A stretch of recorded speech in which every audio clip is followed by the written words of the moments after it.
Blog Talk Radio.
Welcome to Dial In, Channel Up with your hosts, psychic mediums Lisa Salas and Vicki Smith, who delight in sharing their knowledge and their gifts with you every Tuesday evening and Thursday morning. Lisa and Vicki love expanding their awareness as they assist others in their spiritual growth in creative, loving, transformative ways. We invite you to come along and delight in the sharing, the caring, the love, and the laughter as Lisa and Vicki shine the light on your spiritual path. Hello to all you loves and lovelies, and welcome to Dial In, Channel Up. Beautiful day with plenty of sunshine here in Colorado. We have been getting plenty of rain here. It has been so nice and refreshing.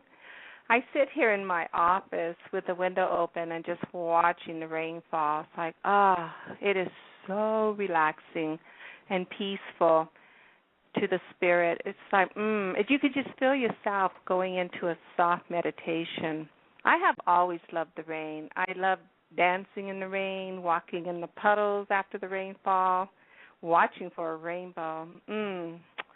Does the rain do the same for you? Yeah, I love the rain. And you know, I'm starting to notice a pattern here with water lately. Water has to do with emotions, and boy, I sure have been feeling the emotions lately. A lot of spiritual reflection and changes with growth. Love it, love it. And I know many of you are going through the same, right? Yeah, and you know, speaking of emotions, I want to say for those of you that were with me last Tuesday's show and listened to the archives, I spent an hour sharing on a topic that I am emotionally passionate about, inner spirit rhythm.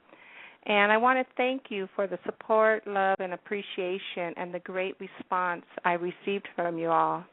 Sending delicious love to all of you and to all of you joining us tonight. So thank you. Thank you. This Thursday, Vicki and I will be doing readings, and next Tuesday I will be discussing money and abundance in our lives and what blocks us from manifesting our emotional and physical wealth.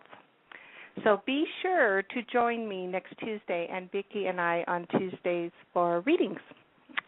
All righty then, and let me see my notes here. Okay, you know what? Let's move into our topic for tonight and our special guest, Lisa Larson, sharing with us the spirituality of animals. Nice, huh? I met Lisa on a course we were taking together, validating our gifts we share in mediumship out in California. Her specialty and passion is in animal communications, and oh my gosh, she is awesome. She is known for her compassion, her honesty, integrity. It doesn't stop here. She also is a tarot intuitive coach, Huna practitioner, and I hope I get this word right, Alakai. We'll have her help me out on that one. Anyways, candidate, teacher, and mentor, and much, much more. But that's just a little bit of it. But what we'll be doing today is focusing mostly on her abilities to communicate with our beloved animals in the afterlife. She has worked a lifetime of study and experiences in the metaphysical science, connect you with your pets as well as your loved ones in the afterlife to deliver messages of hope and comfort, as well as connecting with your animals in body to correct behavior problems and help them understand current life situations. So, and Lisa has a master's degree in human behavior and lives in Carlsbad, California, with her husband Michael and their two feline bird kids, Cuba and Makana. And she, let me see. Well, as so many have asked, on the show and have asked me, through my work, if pets go to heaven, and want to, and they just want to acknowledge them. And for that reason is why I wanted to bring someone in like Lisa Larson to help with the understanding and link you up with someone who can bring healing to your hearts. And if you have any questions for her, please call in at 347-324-3707 or leave a message in the chat box. I will do what I can getting your questions answered, okay?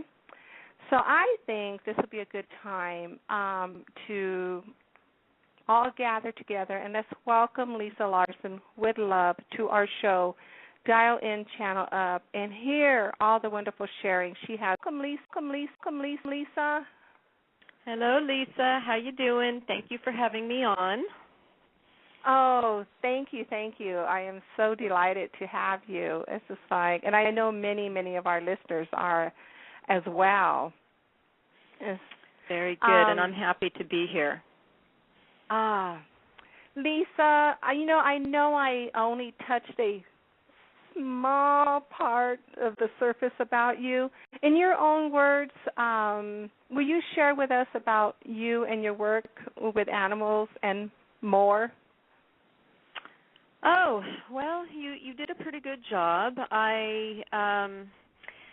As you said, I speak with animals for behavioral problems, but and that's a large part of my practice. But I also, because I'm a psychic medium for humans as well, I am I guess you would call an animal medium. So I speak with animals on the other side. I also do. I work with a lot of people in helping their animals transition, and there's a lot of spirituality involved in that, and it's really great. I'm really grateful to be able to do it, because that's actually how I became involved in it. Is that my cat? I had a cat named Cairo, and we had to help him cross, and a woman organization sent over an animal communicator. And at the time, we had talked about doing animal communication, but like everybody else, you don't know unless you've gotten a personal referral or heard something. We didn't know who to call or who to trust. And this woman came over and she talked to our cats, and she helped Cairo pass into the spirit world, and it was so incredibly comforting to us. And I thought, oh my God, if I could do that for other people, that would just be it. And she and I struck up a friendship, and when she heard that I did other psychic work, I've been doing psychic work since I was 16 years old, which I'd rather not tell you how long that was ago. She said, well, if you can do that, you can do this. And it's just something that never occurred to me. So I went and I took a class with Carol Gurney, who is one of the top animal communicators, and studied with Carol Gurney and Marta Williams. And I was living in an area that was relatively small and conservative at the time, so I was thinking, well, how could I even practice? So I ended up creating a forum where people could put their animals on the forum, and I just started reading, and then other animal communicators start to read, and people got their animals read for free, and I did that, and it just turned into this. I was teaching. I taught college for 15 years, and because of the economy, I lost my job, and I just never looked for another one, basically, because it was almost like divine intervention. I lost my job, and all of a sudden people just started calling me to talk to their animals, and it's become a full-time work. And it's really rewarding, and I'm just grateful to Spirit for allowing me to share that gift and share those things with others. You are so beautiful at it, because you could feel your love and your compassion, with the animals, and it just comes through. And Lisa, you shared a video with me today on YouTube, and I posted it on my Facebook on Inner Spirit Rhythm for you listeners if you'd like to check it out there. And, oh, my gosh, Lisa, for all of you listening out there, take your time and listen to it, because the information and everything that you shared in it is so valuable, and you say so much in that short period. And it was really powerful. It was really powerful, and it was good. It was a really good listen, and so I recommend many of you out there to listen. And you have many other YouTubes out there, right, Lisa? Right. There's my YouTube channel, and my username right now on YouTube is Big Cat, BIGCAAT, and of course there's all my my personal stuff is on there. I haven't made a business page, but I have videos on there from different talks that I've done. There's several videos on there from there's a local place where I live called Dexter's Deli, which is an excellent it's a pet store that specializes in natural foods and natural types of things for animals, and every year they have something called Talk to the Animals, where they have animal communicators sit on a panel, and people will ask questions, and we talk about what we do. And so there's some videos on there with animals in spirit, misconceptions about animal communication, just different things like that. So oh, that's super. Yeah, because, on that video that I shared today on Facebook, it's just like, to just watch it, and for those of you out there, you really get a good feel of who Lisa is, and her passion, and her compassion, her love, and her work. And, Thank you. So thank you very much. Listen, just take a look at that and hear that out for all you animal lovers out there. But I wanted to get that out there and share that. Oh, and real quick before we move on, because I know when we move on, there's so much sharing here. For those of that would like to link up to you, which website would you like them to go to? Because I know you have several. I do. My animal communication website is pawstalk.net. And it's PAWS, like animal paws, pawstalk.net. But if you want to go to a jump page for all of my pages, you can simply go to lisalarson.net, and Larson is spelled with an O. There you go. And also, for those of you that are listening on the Blog Talk Radio webpage, on Dial-In Channel Up, I put a link there to Lisa to go to pawstalk.net. Don't you love that? Paws Talk? I don't know. I thought it was adorable.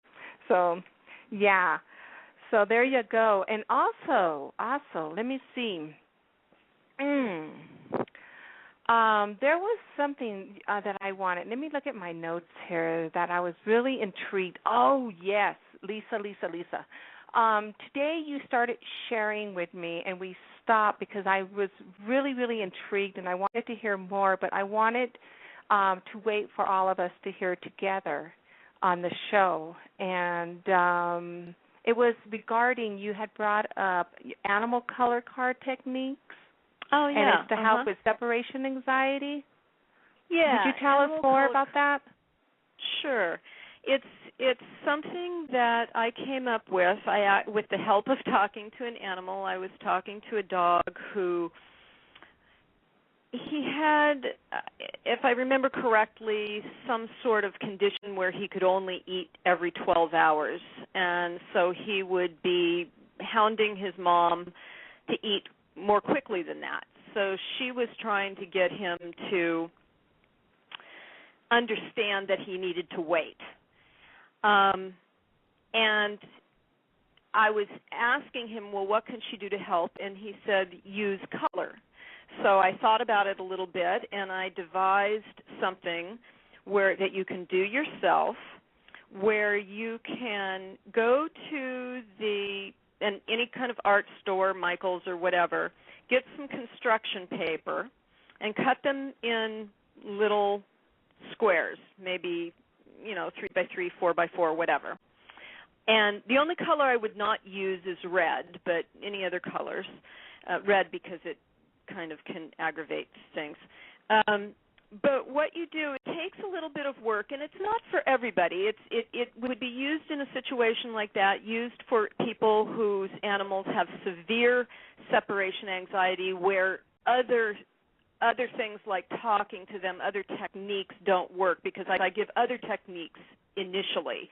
But if those techniques are not quite cutting it, they can use this, and you cut the cards in the little squares, and you have to work with the animal initially.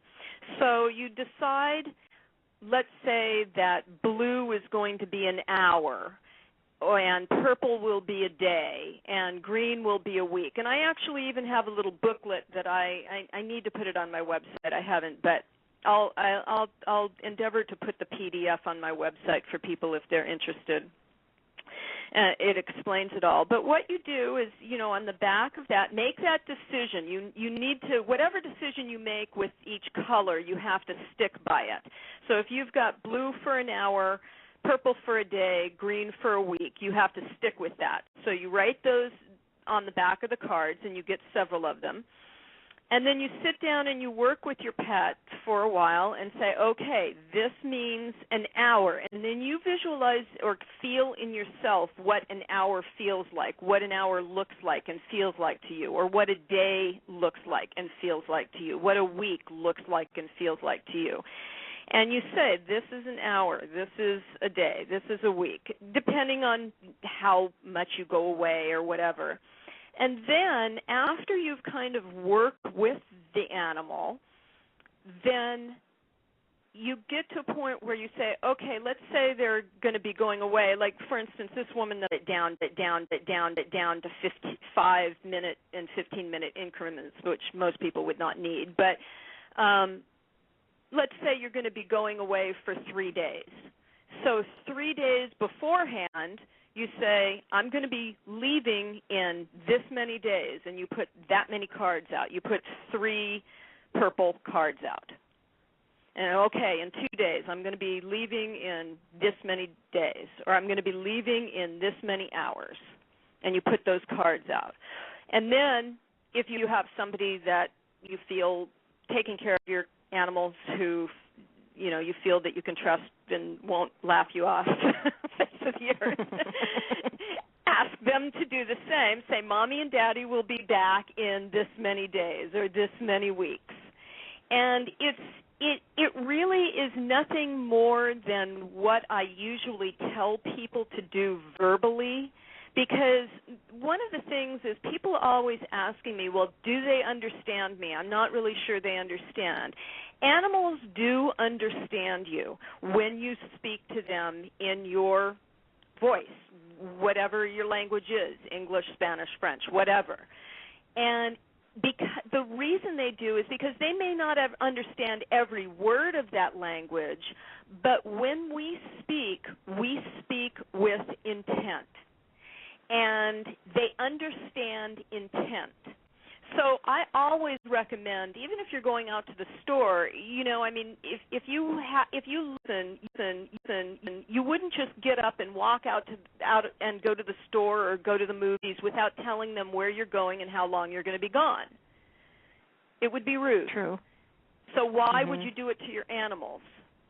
Because when you leave, your animals are going, well, where are they? How long are they going to be? They're not understanding. So I always recommend that you talk to them just like you would talk to other people in your household.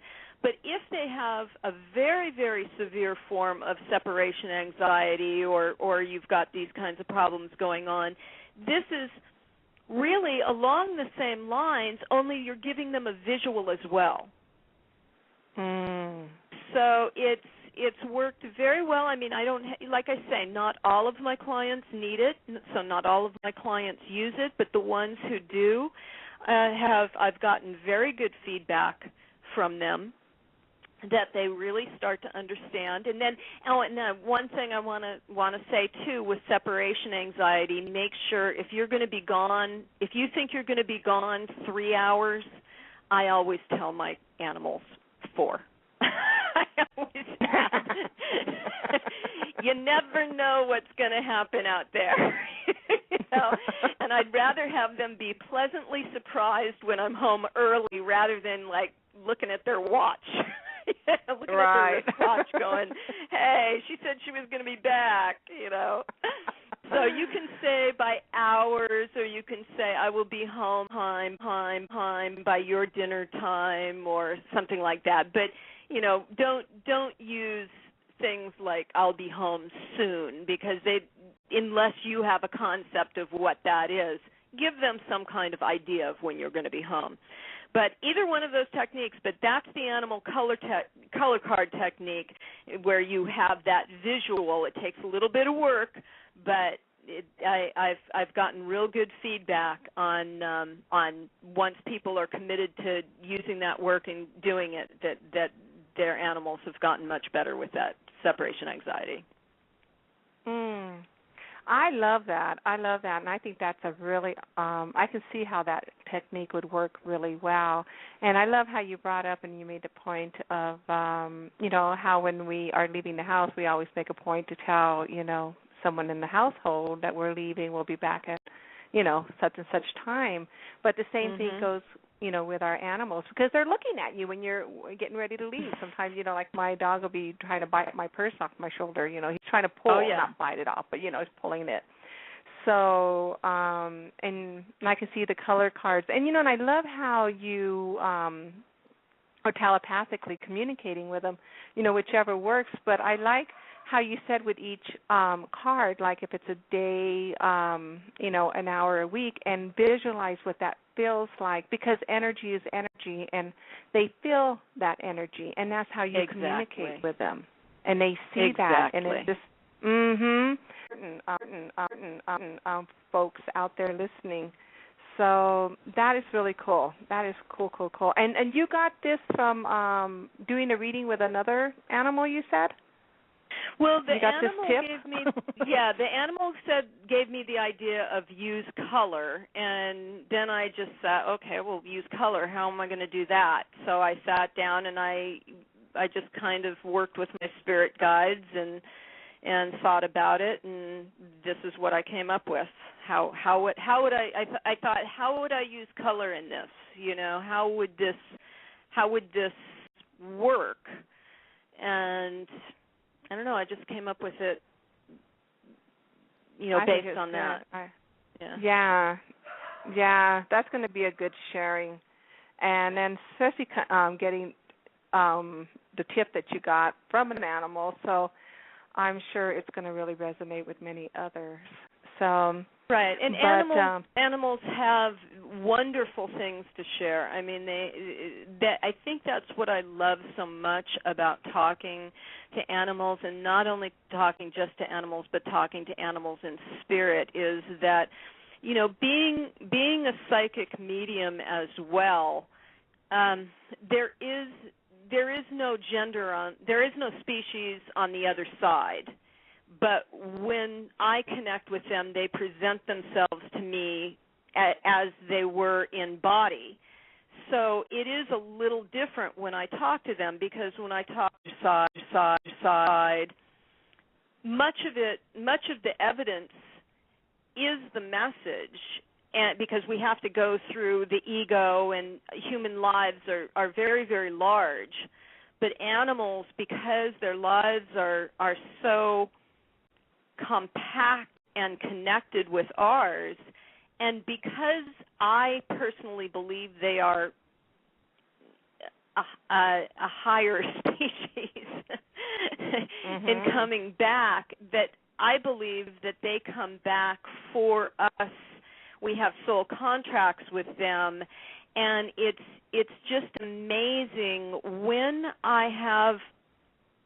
I'm reading for somebody who is open to those kinds of large spiritual messages. It's amazing some of the things that animals can come through with, much like what you talked about when you said you watched the video today. I shared some of those stories on a much higher spiritual level, and it's so satisfying, because it relates not just to their mom or dad. It's something that all of us can learn from. Absolutely. Lisa, you know what? I doing this work and everything that we do, and I have told people that I haven't worked on it. I can communicate with the animals as you. But this is the question I get asked, and I want to hear, because I really don't know how to answer it, because I haven't been involved in it as you.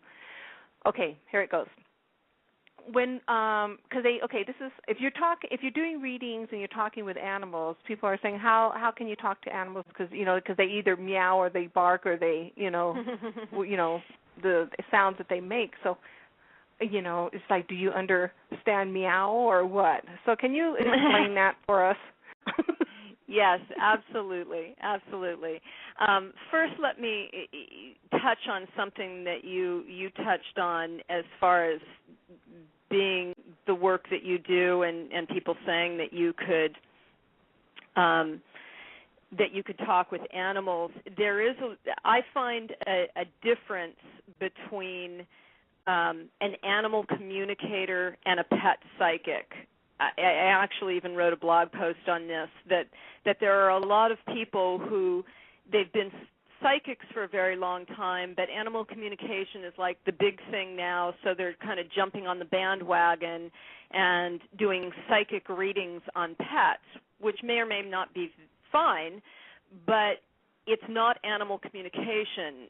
I mean, animal communication, there are some very specific things that you need to know about how animals communicate, because there are things that you can make work. You're trying to work with behavioral problems or not understanding an animal in spirit or whatever. So pet psychics, just like all mediums are psychic, but not all psychics are mediums. Right. All animal communicators are pet psychics, but not all pet psychics are animal communicators. So I just want to kind of clarify that for people. But yes, absolutely. Understanding the meow, amuses me, because I know one of the things that I get a lot is very similar.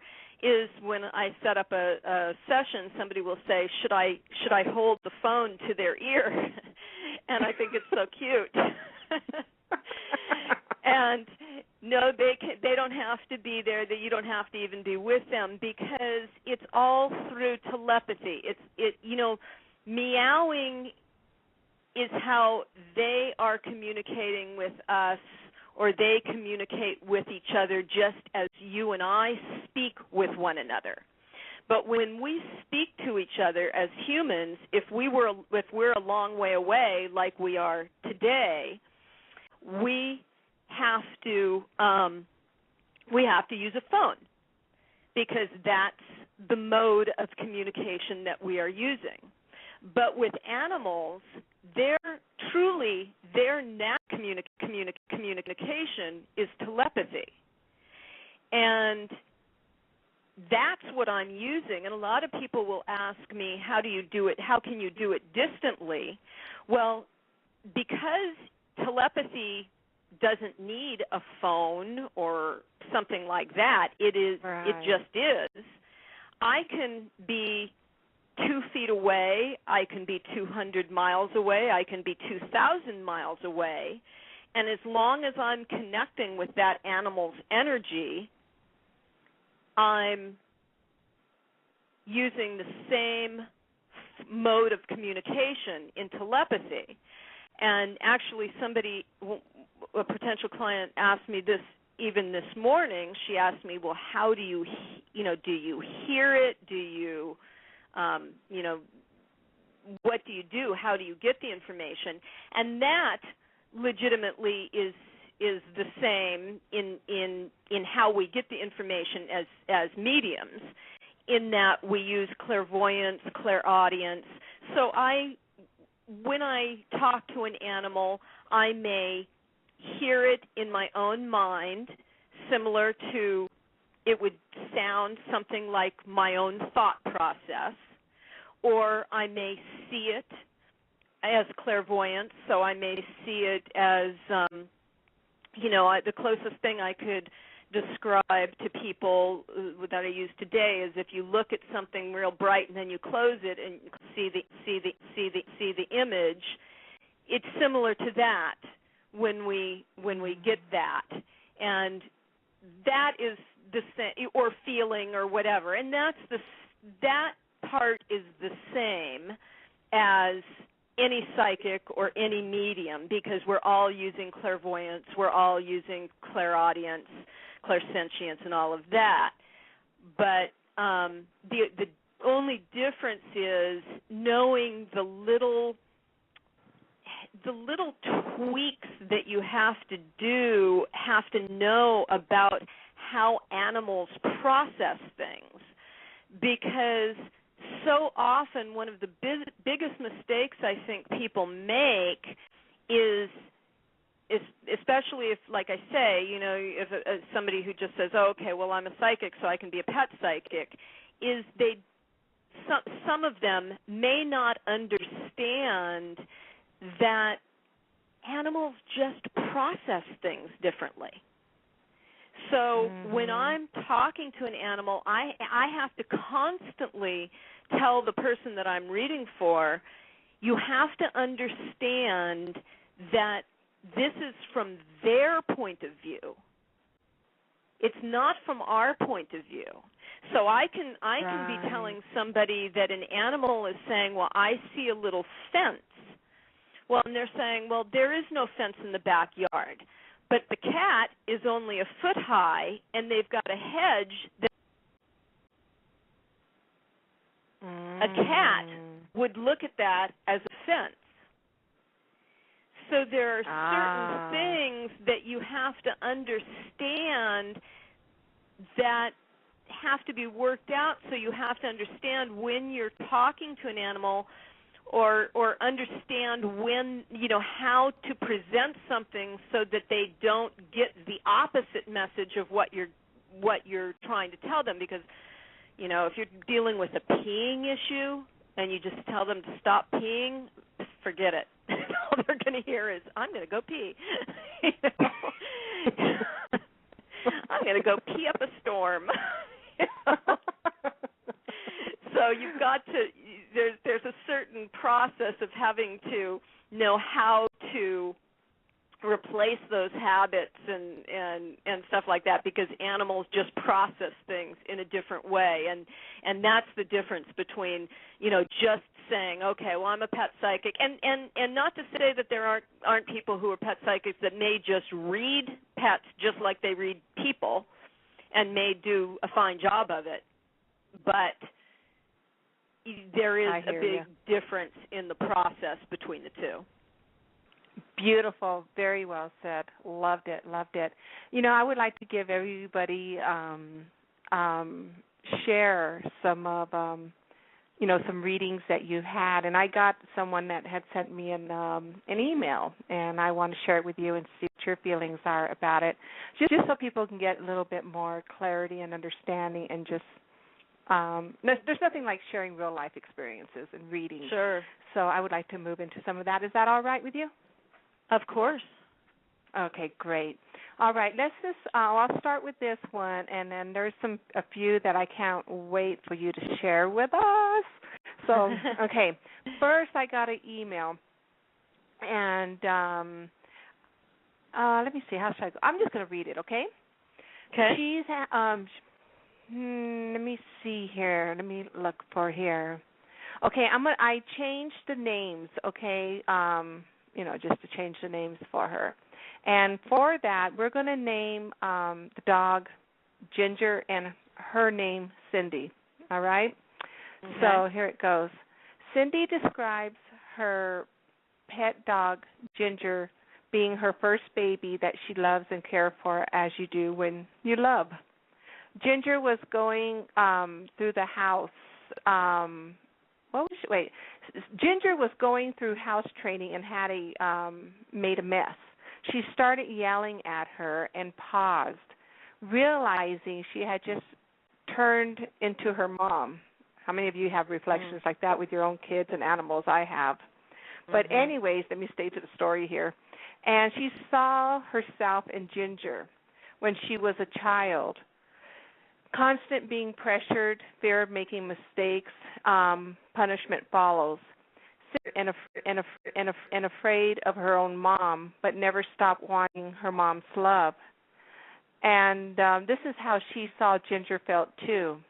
In that moment, she picked up Ginger and hugged her and cried, telling her how sorry she was. And it wasn't Ginger, it was her.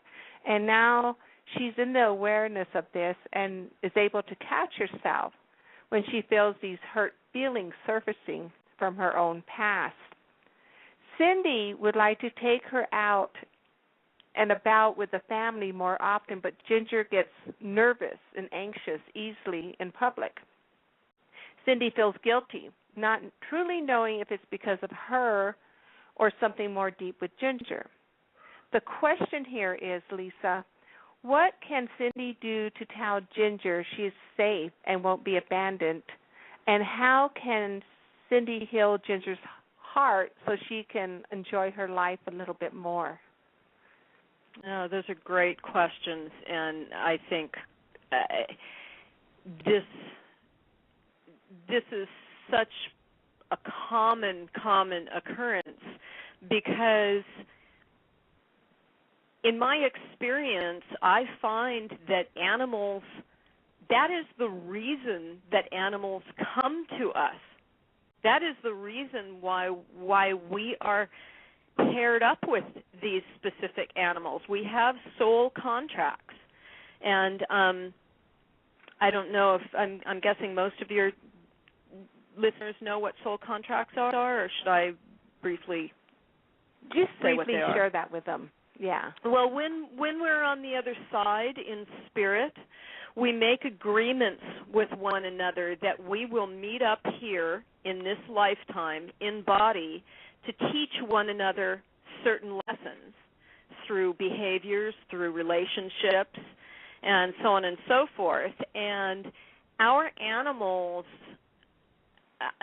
they are the epitome of reflection and teaching us those lessons. So the idea that she says that she saw herself reflected in that's what animals do. That is so often their purpose in this life, is to teach her to teach their mom or dad those things. And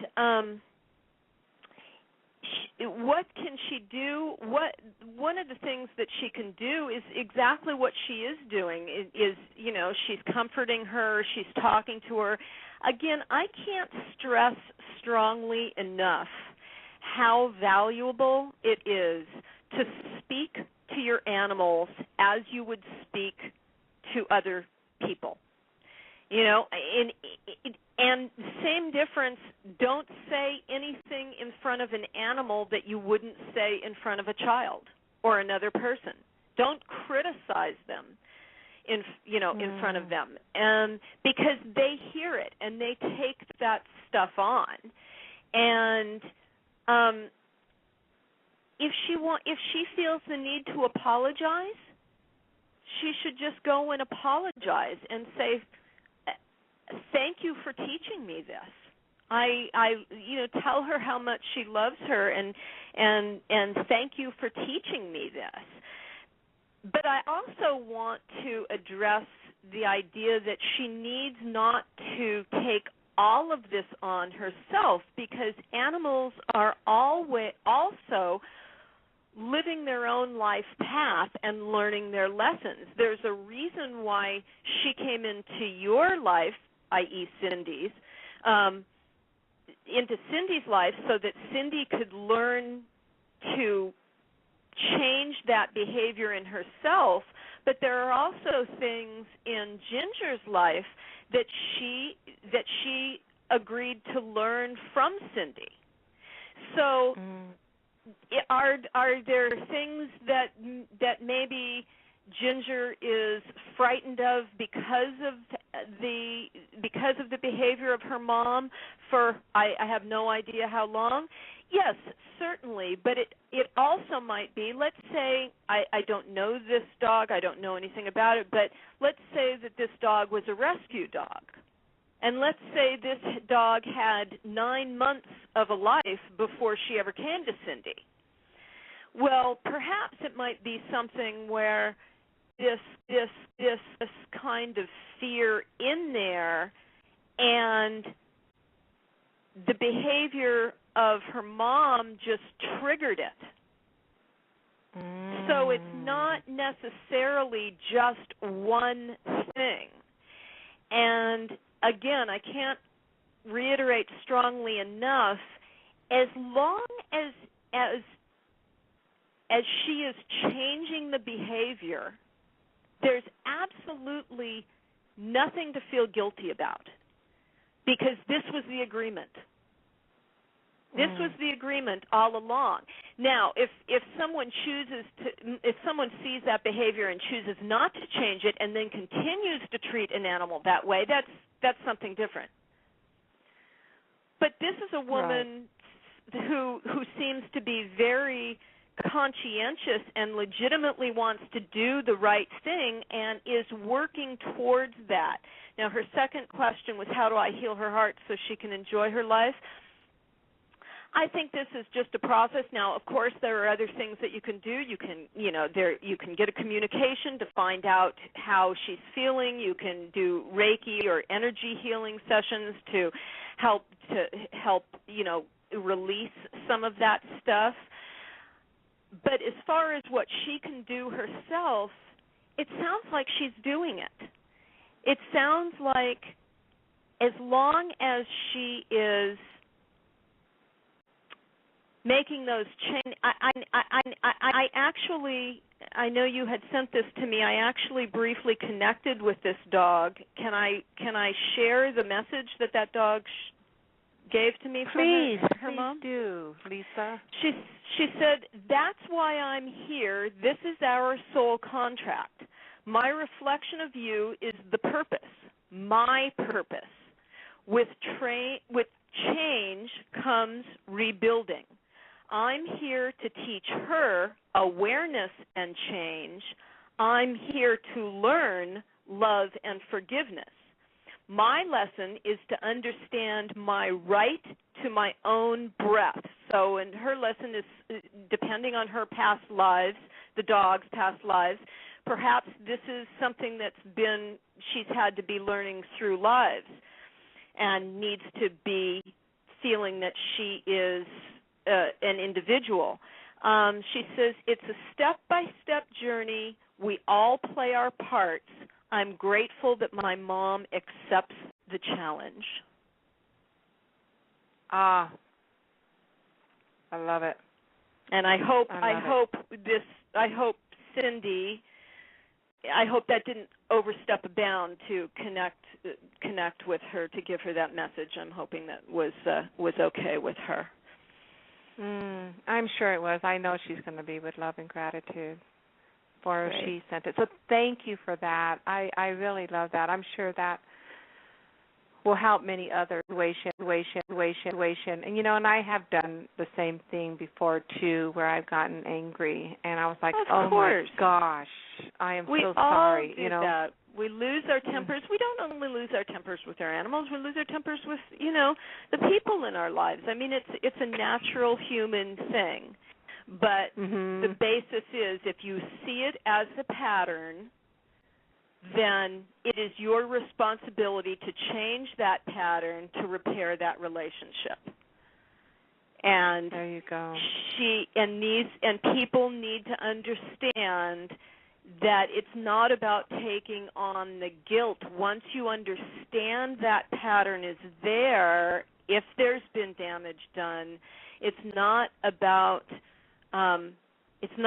taking on the guilt. It's about saying, oh, I get it now, and this is the soul contract that she and I have for one another, and the best that I can do is from this day forward to make our relationship the best that it can be. Now, is it going to take time? Yeah, it'll probably take time, because there probably is. She's got her own, probably has her own stuff as well. Right. But it's just that's like anything. You take it one step at a time, and you live in gratitude. You live in love. You live in gratitude that these animals are in our lives, and the gratitude that they are in our lives to teach us such incredibly lessons about ourselves that help us on our own spiritual journey and spiritual development, because that's, as far as I'm concerned, that's why many, many animals have come to us in our lives. Exactly. I hear you. And this should help in the dog's anxiety as well, and nervousness going out in public. So exactly. I love it. Thank you so much. And I know, thank you from her, because I can feel her too. So, all right. There's, I would also like, which ones do you think we should share? Because I know we only have so much time that you think would be more rewarding. Well, let me see. I think that let's share one in body and one in spirit. Okay, beautiful. Go ahead. So I'm the first one is a dog who,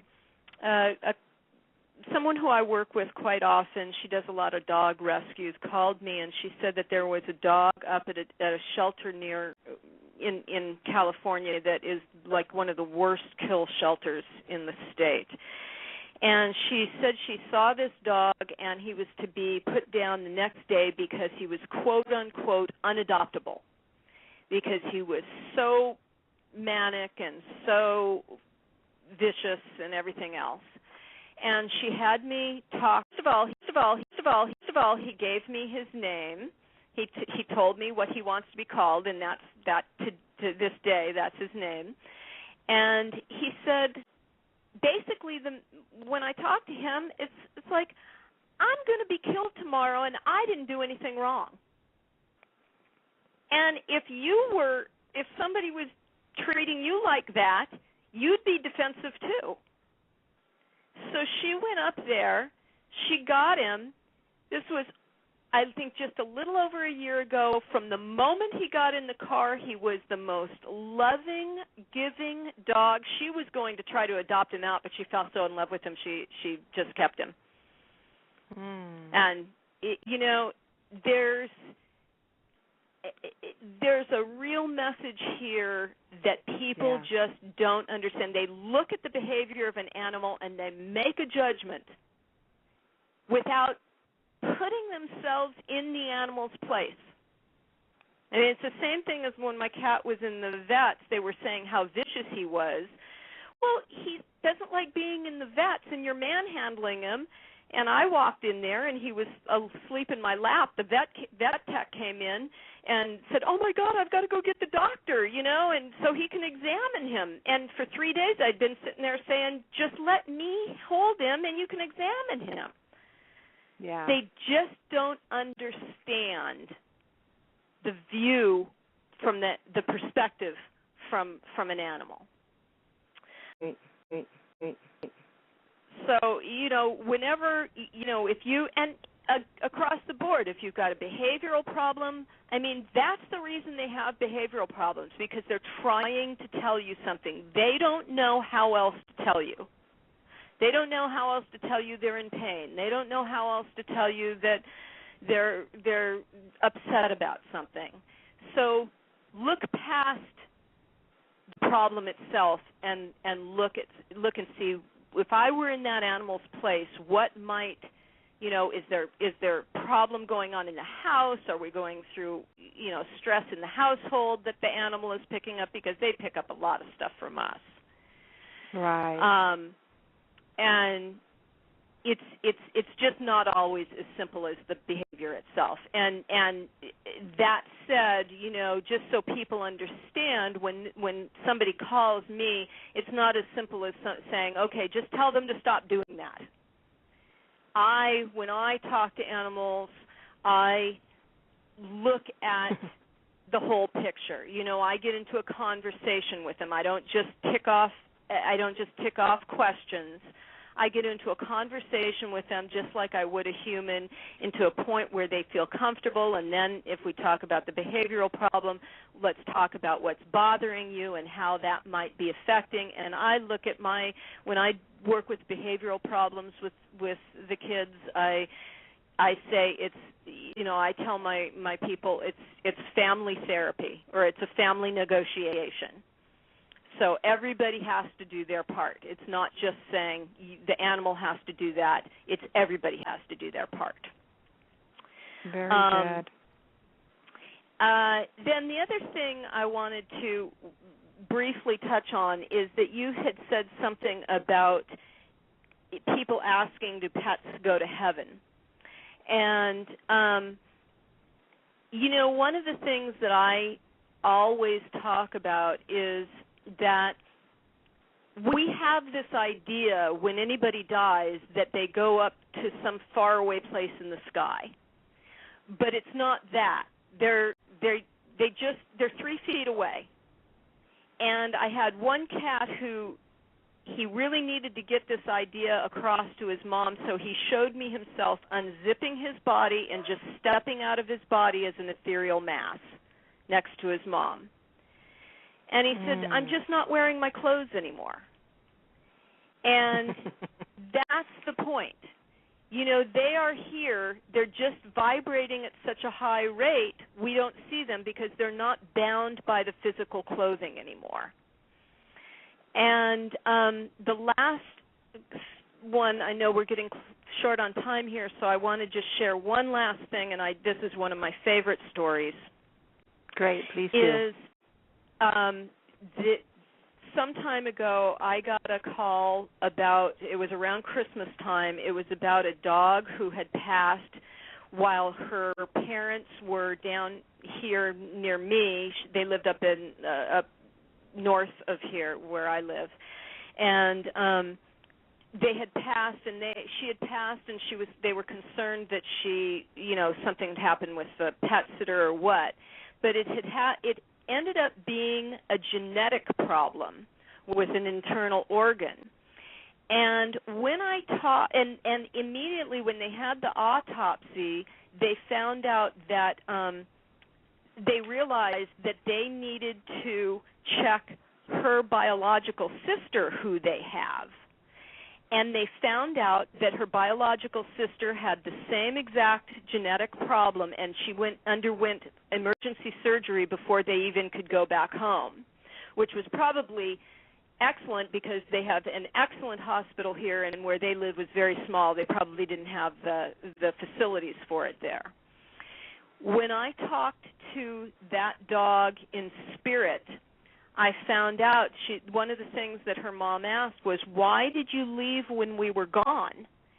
And, so that we could be there with you. And she said, because if I had waited until you were here, you would have never gotten an autopsy and you would have never found out about my sister's problem. So she decided to leave the physical world so she could save her sister's life. Oh my gosh, it gave me the goosebumps. It was just lovely. It was just lovely. Incredible energy. Incredible energy. And these people, the pet parents, I've worked with them, over the years, and they are just incredible pet people, and just amazing stories. But that just gives an example of how, we look at stuff, and yes, in our grief we miss them, but if we can understand that there, more often than not, is a higher picture, a bigger picture to it on a spiritual level, we may not always understand what that picture is.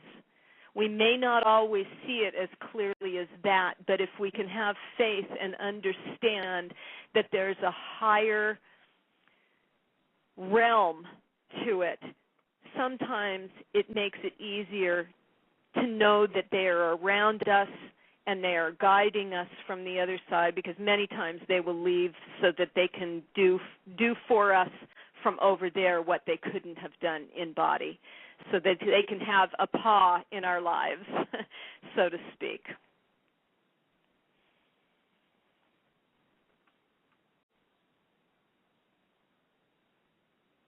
You with me, Lisa? That you agreed to come to the show. And I can't thank you enough. I mean, your sharing and everything that you gave us today was over the top that I could even ask for. And it's our animals, we love our animals. And, and understanding it. And, and it's a lot, Lisa, like, with doing mediumship and just learning about each other. And it's like with the animals. But like what you said, I see why you enjoy with the giving readings for the animals and communicating, because there's no ego involved. And so that I can see where because I remember when we were in California together, you said it was a lot like reading for animals, but there was a different type of like you said, it's like they're already there. They're in that They're already spirit. connected with Source. Yeah, whereas we have to learn to meditate so that we can connect with a higher self. They're just there. That's their natural state. Thank you. And so you get bypassed all of that. And then when you're reading with animals, you're looking at from their point of view, their perspective, their, like you said with the fence. It's just like that was exactly, so you're moving into their energy in their eyes and seeing it and understanding it, and that is where the power of the reading is, and the healing, and it's just brilliant. It's just I know we're running out of time here. I'm getting told here, but I want to say thank you, and I want to tell everybody out there before we sign off, if you want to connect with Lisa and you want a reading with Lisa, or you have any questions with her, go to her website, wonderful website, pawstalk.net, PAWSTALK.net, and she would love to hear from you. Or if you want to connect with me, I can send you over there and link you, however it is. but I know she would like hearing from you, and she's awesome, as you all know. So we're getting off the air. I want to tell you thank you, Lisa, again.